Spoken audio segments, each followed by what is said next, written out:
Hello everyone, Jeff and Jay here with Jay's Big Adventure.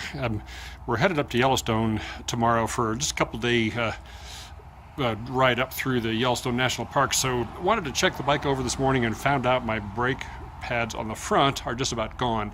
So we're going to change those. To do that, we're going to have to remove some of the brake fluid from the reservoir here. And I'm going to remove these three T15 Torx head bolts and suck some fluid out so that we can make some room. I'll show you more about that later. But here is the old pad and here is the new pad. So you can see I've pretty much gotten my wear out of that one. So brake fluid is really caustic. So to do this, I'm going to wrap the reservoir with a rag, and then I've got the paint protected here. If I would happen to spill some, hopefully I'll be able to get it off before it eats the paint. We're going to start with removing these three screws and sucking out some brake fluid.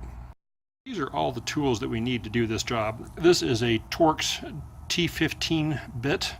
Actually works on the caliper bolts and on the reservoir bolts, even though these are actually 3mm Allen head set screws, but that works just fine. And a couple screwdrivers so we can gently pry the caliper pucks back into the caliper. As the brake pads wear, it pulls fluid down out of the reservoir to make up that space. What we're going to do is spread those pucks apart so we can slide the new pads in, because the new pads have more material than the old ones. That's all we need.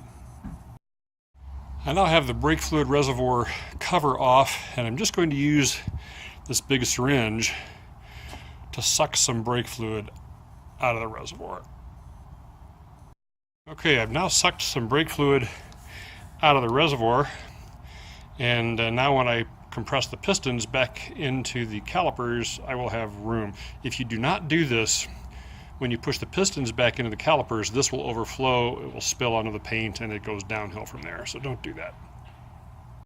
Alright, our next step is to remove these two bolts, which will just take this cover off, and then we're going to pull this pin out, which is what holds the pads in place. You can see right here there's a little clip that goes through this post to keep that pin from sliding out. So we're going to remove these two screws, take the cover off, and then pull that clip out, and then this pin will just slide right out, and then the pads will just slide right out this way.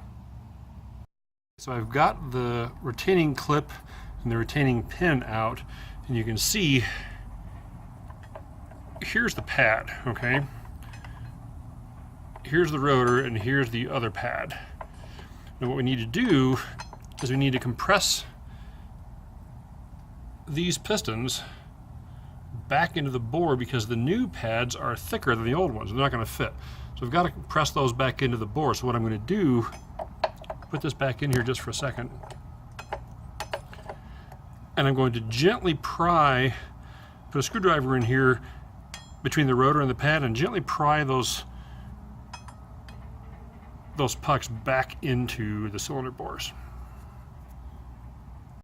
Okay, so I have the anti-squeal shim onto the new brake pad. We're just going to install that into the caliper. And it slides right in. So now I've got to do the same thing to this one. Okay, so I have installed the two new pads. I'm going to take the retaining pin and look for the hole on the end here, because we're going to need that. Just going to slide that into here. Okay, I've reinstalled the rattle shield and the two retaining bolts.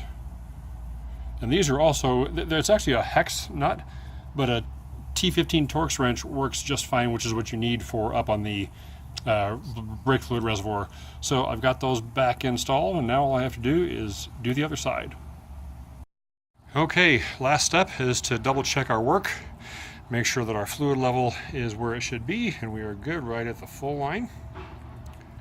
We've got the screws all tightened down again. The last step is to seat the brake pads against the rotors. Remember, we pry the brake pads away from the rotor to get them to slide in. But now we've got to make sure that those pads are reseated. And so what I'm going to do is I'm just going to grab this brake lever, and okay, there, now it's firm again.